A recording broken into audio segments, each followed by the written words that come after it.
Hello students, good morning. ચાલો આજે આપણે જોવાના છે ચેપ્ટર નંબર 5.1 પરિવર્તનની ઓળખ, આવશ્યકતા અને વિઘ્નો, એટલે કે identity, need and barrier of change. તો આની અંદર આપણે જોવાના છે પરિવર્તન વિશે અને પરિવર્તનની અંદર અનુકૂલન સાધવું કેમ જરૂરી છે એના વિશે. બરાબર છે.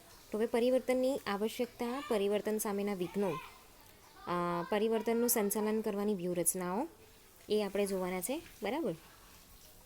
ચાલો અહીંયા એક વ્યાખ્યા છે આપણે જોઈએ તો ચેન્જ ઇઝ ઇનએવિટેબલ.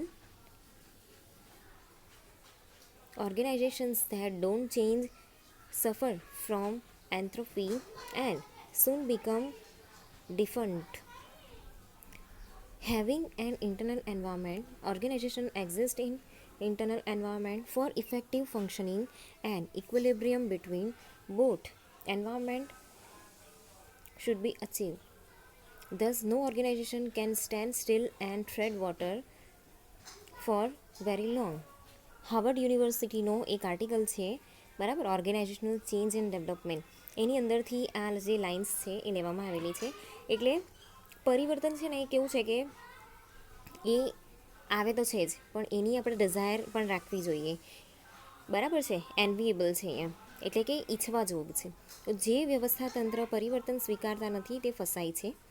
ઓકે, એટલે જે સિસ્ટમની અંદર પરિવર્તન જે છે એનો સ્વીકાર નથી કરતા અને એક જ વસ્તુની અંદર એ લોકો વર્ષો સુધી કામ કરે છે, તો એની અંદર છે ને એ લોકો કેવું છે કે ધીમે ધીમે નીચે ઉતરવા માંડે છે એ લોકો. બરાબર છે. તો એ લોકો સ્વીકારતા નથી, તે ફસાય છે અને ત્વરિત નષ્ટ થાય છે. બરાબર છે. એટલે પરિવર્તનનો સ્વીકાર નહીં કરે ને જૂની સિસ્ટમમાં કામ કર્યા કરે તો નુકસાન એ લોકોને જ છે. બરાબર. પોતાના આંતરિક પર્યાવરણ હોવા ઉપરાંત વ્યવસ્થા તંત્રને બાહ્ય પર્યાવર્તન પર નભવાનું હોય છે. તો આંતરિક પર્યાવરણ જે છે, બરાબર, એની અંદર કેવું છે કે ચેન્જીસ આવે છે, ઉપરાંત વ્યવસ્થા તંત્રને બાહ્ય પર્યાવરણ પર બી નભાવવું પડે છે. બાહ્ય પર્યાવરણ છે એની અંદર બી પરિવર્તન આવે છે, તો એને પણ આપણે એક્સેપ્ટ કરવું પડે છે. બરાબર છે. તો સફળ કામગીરી માટે બંને પર્યાવરણો સંતુલિત હોવા જોઈએ. તો અહીંયા કેવું છે કે બંને પર્યાવરણ જે છે, આંતરિક અને બાહ્ય, બંનેની અંદર સંતુલન હોવું જોઈએ. તો આથી કોઈપણ વ્યવસ્થા તંત્ર સ્થગિત થઈને લાંબા ગાળા સુધી ધંધાના નીર વહાવી શકે નહીં. ઓકે, તો અહીંયા કેવું છે કે કોઈ બી વ્યવસ્થા તંત્ર હોય ને, બરાબર છે, તો એ જો સ્થગિત થઈ જાય, એ જો સંતુલન નહીં જાળવી શકે, એ જો પર્યાવરણની અંદર અનુકૂલન નહીં સાધી શકે, બરાબર, તો લાંબા ગાળા સુધી જે છે એ ટકી શકે નહીં. બરાબર છે. અને પછી કેવું થાય છે કે એનું વિસર્જન થઈ જાય છે. બરાબર છે. ડિસોલ્વ થઈ જાય છે. ઓકે, તો હવે આપણે જોઈએ આગળ કે પરિવર્તન જે છે એ શું છે. એમ તો આપણે જોઈએ ને તો પરિવર્તન છે ને એ કેવું છે કે દુનિયાનો એક નિયમ છે. બરાબર. કોઈ પણ સમાજ હોય, દેશ હોય, બરાબર છે, ત્યાં જે પરિવર્તન છે ને એ થતું જ હોય છે. બરાબર છે. આપણે પણ જોયું તો આપણે પહેલાં કેવા વાંદરા જેવા દેખાતા હતા. બરાબર છે. પછી ધીમે ધીમે આપણે માનવીની અંદર કન્વર્ટ થઈ ગયા. આજે એકદમ મોડર્ન હ્યુમન તરીકે આપણે જીવીએ છીએ. બરાબર. અલગ અલગ ટેકનોલોજીની સાથે જીવીએ છીએ. તો પરિવર્તન એ સભ્ય સમાજની સામાજિક પ્રક્રિયા છે.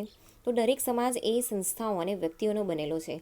હવે સમાજ કોનો બનેલો છે? Of course human beings. બરાબર. એક વ્યક્તિનો, એક પર્સન, એક ઇન્ડિવિજ્યુઅલ વ્યક્તિ હોય છે અને એની અંદર બહુ બધા વ્યક્તિઓ ભેગા થાય છે ત્યારે એક સમાજ બને છે.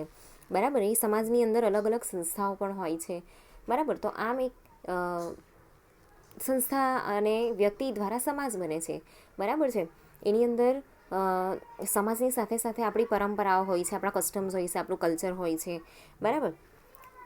તો આથી પરિવર્તનની સીધી અસર સંસ્થાઓ કે વ્યક્તિઓ પર પડે છે. તો જે પણ પરિવર્તન આવે છે એની સીધી અસર કોના પર પડે છે?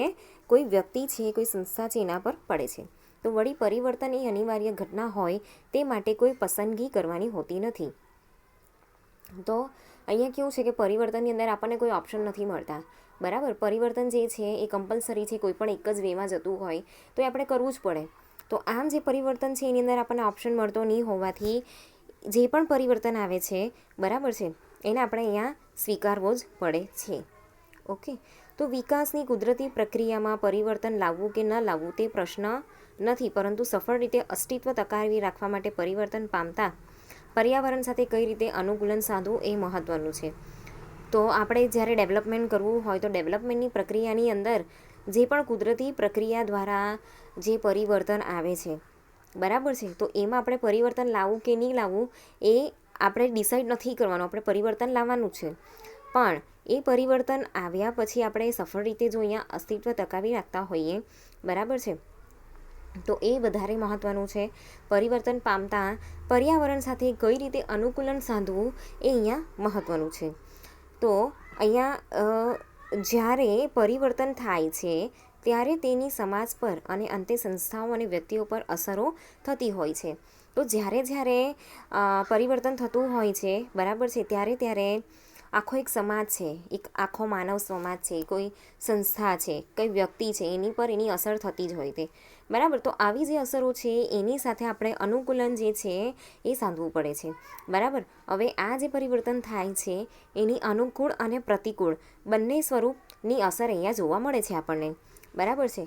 તો અહીંયા આપણે પરિવર્તન કેવી રીતે સાધવું ને એ પણ આપણા પર ડિપેન્ડ કરતું હોય છે. એટલે કેવું હોય કે કોઈ બી પરિસ્થિતિ હોય ને એનો સ્વીકાર કરતાં આપણે શીખી જઈએ, બરાબર છે, તો આપણે આરામથી અનુકૂલન અહીંયા સાધી શકીએ છીએ.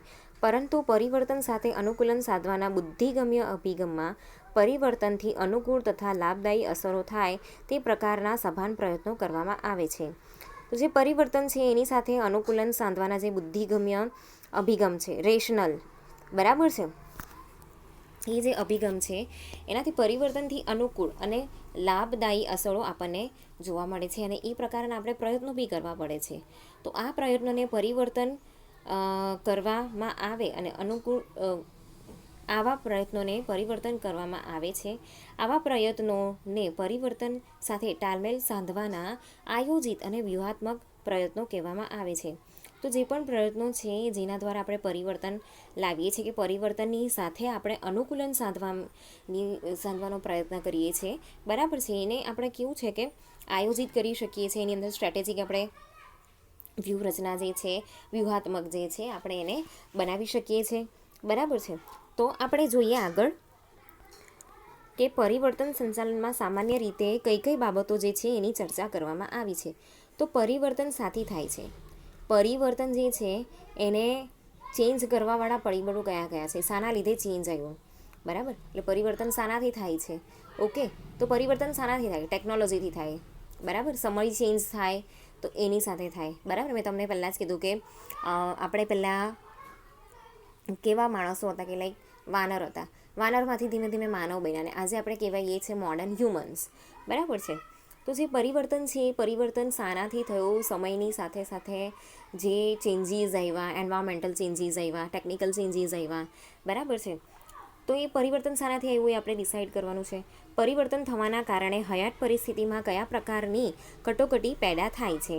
તો જે પણ પરિવર્તન થયા છે એ પરિવર્તનના લીધે જે પણ હયાત પરિસ્થિતિ છે, જે પ્રેઝન્ટ આપણો જે એટમોસ્ફિયર છે, જે સમય છે, એની અંદર કેવા કેવા પ્રકારના ક્રાઇસિસ જે છે એ ઊભા થયા છે, બરાબર છે. હવે માની લો કે પહેલાં હેન્ડમેડથી કામ થતું હતું, હવે મશીનરી આવી ગયા, તો એના લીધે કેવા પ્રકારની કટોકટી સર્જાય છે? તો હવે જે મશીનરી છે એ મશીનરીને ચલાવવા માટે કોમ્પ્યુટરની જરૂર પડે, બરાબર છે. તો એમાં માનવોની જરૂર ઓછી પડતી હોય, તો જે માણસો હાથથી કામ કરતા હતા, બરાબર છે, એ બધાની નોકરી તો જતી રહી, ઓકે. તો અહીંયા એ પ્રકારની કટોકટી ઊભી થઈ કે એ લોકો બધાની જોબ જતી રહી. તો હવે એ લોકોને કેવી રીતે જે બીજી વસ્તુ છે ત્યાં એ લોકોને જોબ મળે કે પછી એ લોકોને શીખવી પડે, તો એ ટાઈપની જે કટોકટી છે એ ઊભી થઈ, બરાબર છે. હવે જે મશીનરી છે નવા આવેલા છે તો એને શીખવા માટે જે છે સમય જાય, તો એ પ્રકારની જે કટોકટી છે એ. તો એના પછી ત્રીજું છે કે જો પરિવર્તન અનિવાર્ય હોય તો તેને અગાઉથી અંદાજિત કરી શકાય તેમ છે કે કેમ? તો જો પરિવર્તન લાવવું અનિવાર્ય જ હોય, બરાબર છે, તમને ખબર છે કે પરિવર્તન આવવાનું છે, તો એને આપણે અંદાજો એનો અગાઉથી લગાવી શકીએ કે આ પ્રકારનો પરિવર્તન થઈ શકે છે, આ પ્રકારનું પરિવર્તન થઈ શકે છે, બરાબર છે.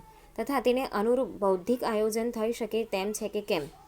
તો એને રિલેટેડ આપણે કોઈ પણ જે બુદ્ધિગમ્ય એટલે કે રેશનલ જે અભિગમ છે એ અપનાવી શકીએ કે એનું કોઈ આયોજન થઈ શકે કે કેમ, એ વસ્તુ પણ આપણે વિચારવું પડે. કેમ કે બધાને અહીંયા અનુકૂલન સાધવાનું છે, કે આખા ઓર્ગેનાઇઝેશનને અહીંયા અનુકૂલન સાધવાનું છે, એના પછી ચોથું છે કે પરિવર્તનની પ્રક્રિયાનો વ્યક્તિઓ પ્રાથમિક રીતે વિરોધ કેમ કરે છે, આવા વિરોધનું કઈ રીતે સંચાલન કરવું જોઈએ. તો જે પરિવર્તનની પ્રક્રિયા છે એની અંદર જે પણ વ્યક્તિ છે, ઓકે, એનો પ્રાથમિક રીતે કેમ વિરોધ કરે છે, એને જે પણ પરિવર્તન આવ્યું છે એની અંદર એ વિરોધ કેમ કરે છે અને કેમ નથી ચેન્જ થવું, એ વિશે પણ આપણે જાણી લેવું જોઈએ. તો આવા વિરોધનું કઈ રીતે સંચાલન કરવું એ પણ જરૂરી છે. બરાબર છે. જે વિરોધ થતો હોય ને એ વિરોધનું સંચાલન કરવું પણ અહીંયા જરૂરી બને છે. કેમ કે જે પરિવર્તન છે ને, બરાબર, એ અહીંયા થવાનું જ છે, એ પાક્કું જ છે. બરાબર છે. કેમ કે સમયની સાથે ચેન્જ થવું એ તો બહુ જરૂરી વસ્તુ છે. હવે આપણે જોઈએ આયોજિત પરિવર્તનની વ્યાખ્યા. બરાબર છે. તો જ્હોન એમ થોમસ અને વોરેન જી બેનિઝ, બરાબર, એમના પુસ્તકમાં કીધું છે કે the management of change and conflict. તો આયોજિત પરિવર્તનની વ્યાખ્યા જે છે નીચે પ્રમાણે છે. એ લોકોનું જે બુક છે the management of change and conflict, એની અંદર પરિવર્તનની વ્યાખ્યા શું હોઈ શકે. તો આયોજિત પરિવર્તન એટલે માળખાકીય નવીનીકરણ. બરાબર, આયોજિત પરિવર્તન હોય, અચાનક પરિવર્તન આવી જાય ને, બરાબર છે, તો એની અંદર વધારે મુશ્કેલી પડે. પણ જો આયોજિત પરિવર્તન હોય તો એની અંદર કેવું છે કે માળખાકીય નવીનીકરણ હોય. એની અંદર આપણે વેલ પ્લાન્ડ કરેલું હોય બધી વસ્તુ. બરાબર છે. તો અહીંયા એક ઇનોવેટિવનેસ અને ક્રિએટિવનેસ જે છે એનો અહીંયા ઉપયોગ કરવામાં આવે છે. પછી જે નવી નીતિ છે એનો અહીંયા ઉપયોગ કરવામાં આવે છે. નવા નવા ઉદ્દેશો હોય છે, જે ગોલ્સ છે એ નવા જે છે ઊભા કરવામાં આવે છે. અથવા કાર્યકારી ફિલસૂફી વાતાવરણ અથવા પદ્ધતિમાં પરિવર્તન લાવવા માટેનું સભાન આલેખન અને તેનું અમલીકરણ છે. તો જે પણ કાર્યકારીની અંદરનું જે પણ સ્ટ્રક્ચર છે, બરાબર છે, લોકોની જે ફિલોસોફી છે, એથિક્સ છે, એની અંદર પણ આપણે ચેન્જીસ લાવવા પડે છે. બરાબર, જે ફેક્ટરી કે ઓર્ગેનાઇઝેશન છે એનું જે એટમોસ્ફિયર છે, બરાબર છે, એનું જે વાતાવરણ છે એની અંદર આપણે ચેન્જ લાવવાના છે. તો પદ્ધતિમાં પરિવર્તન લાવવા માટેનું સભાન આલેખન અને તેનું અમલીકરણ. તો આ જે પણ મેથડ જે છે જેની અંદર નવીનીકરણ લાવવાના છે, જે એટમોસ્ફિયર છે, જે કલ્ચર છે ઓર્ગેનાઇઝેશનનું, બરાબર, કે કામ કરવાની જે ફિલોસોફી છે, લોકોના જે ગોલ્સ છે, બરાબર છે, નવા રૂલ્સ અને રેગ્યુલેશન્સ છે, નીતિ છે, નવીનીકરણ છે, એની અંદર પરિવર્તન લાવવાની જે પદ્ધતિ છે એના માટે જે સભાનપણે આલેખન, એટલે કે એનું પ્લાનિંગ કરવું અને પછી એનું અમલીકરણ કરવું, બરાબર, એને આપણે અહીંયા કહીશું આયોજિત પરિવર્તન. બરાબર. તો હવે આ આયોજિત પરિવર્તન કરવા માટે પણ કેવું છે કે બધેથી પહેલેથી બધું વેલ પ્લાન જે છે એ કરવું પડે છે. બરાબર છે. તો વ્યાખ્યા પરથી શું સ્પષ્ટ થાય છે કે પરિવર્તન સંચાલનમાં એ અંગે સભાન રીતે કોઈ આલેખન કરવું અને તેનો અમલ કરવો.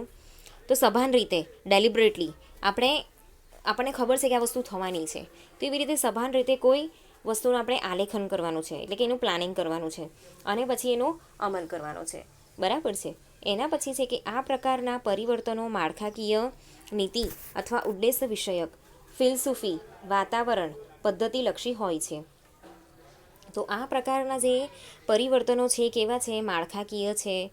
બરાબર છે. એને પહેલેથી સ્ટેપ વાઇઝ એને ગોઠવવામાં આવે છે.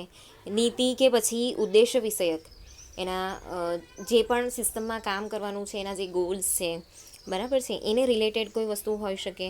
ફિલસૂફી, વાતાવરણ કે પદ્ધતિલક્ષી હોઈ શકે છે. બરાબર છે. એ કામ કરવાની જે એ લોકોની ફિલોસોફી છે એ, પછી એ લોકોનું જે એન્વાયરમેન્ટ છે, એ લોકોનું જે ઓર્ગેનાઇઝેશનનું જે કલ્ચર છે એ લોકોની જે મેથડ છે એ, બરાબર, એને રિલેટેડ બી હોઈ શકે. તો દરેક પરિવર્તનની અંતિમ અસર માનવ સાધન પર થતી હોય છે. તો જે પણ પરિવર્તન થાય છે એની છેલ્લી જે અસર છે ને એ કોના પર થાય છે, સીધી હ્યુમનની ઉપર, એટલે જે માનવ સાધન છે એના પર એ થતી હોય છે. બરાબર છે. એટલે અલ્ટિમેટલી અહીંયા જે માનવ સાધન છે એ લોકોએ છેલ્લે અનુકૂલન સાધવાનું છે. બરાબર છે. સિસ્ટમ છે તો નિર્જીવ વસ્તુ છે બધી, બરાબર છે, ને ચલાવીએ કોણ છે, આપણે. એટલે ચેન્જ થાય, બરાબર, એની સાથે આપણે અનુકૂલન સાધોને એને આપણે ચલાવવાની છે. બરાબર છે. તો અહીંયા અલ્ટિમેટલી મગજ કોઈ ચલાવવાનું છે, આપણે. મગજ કોઈ ઘસવાનું છે, આપણે. હ્યુમન રિસોર્સિસ છે. ઓકે. તો આમ જે પરિવર્તન જે છે એ કેવું છે કે દુનિયાનો નિયમ છે એવું સમજીને જે પણ નવી વસ્તુ આવે છે એને આપણે સ્વીકારી લેવી જોઈએ, બરાબર છે. તો હવે આગળના લેક્ચરમાં આપણે કરીશું પરિવર્તનની આવશ્યકતા, નીડ ફોર ધ ચેન્જ, બરાબર છે. તો આ થઈ પરિવર્તન વિશેની ખરેખર જે સમજ છે એ કોઈ બી ઓર્ગેનાઇઝેશન હોય કે ઇવન આપણે સોશિયલ લાઈફ જે જીવીએ છીએ એની અંદર બી જે પરિવર્તન આવે છે એને આપણે એની સાથે જે અનુકૂલન સાધે ને એ લોકો જ ટકે એવું કહેવાય કે દુનિયામાં જે પરિવર્તન આવે અને એની સાથે આપણે અનુકૂલન સાધીએ એ ટકે. જે અનુકૂલન નહીં સાધી શકે, બરાબર છે, એ લોકો ટકી શકે નહીં. તો એવી જ રીતે એક સિસ્ટમ છે, ઓર્ગેનાઇઝેશન છે, બરાબર છે, એનું પણ એવું જ છે. જે ચેન્જીસ આવ્યા, બરાબર છે, એની અંદર એ અનુકૂલન સાધી શકે તો એ લાંબુ ટકી શકે. હવે અલ્ટિમેટલી અહીંયા અનુકૂલન કોને સાધવાનું છે? હ્યુમન રિસોર્સિસે, બરાબર છે. ચાલો.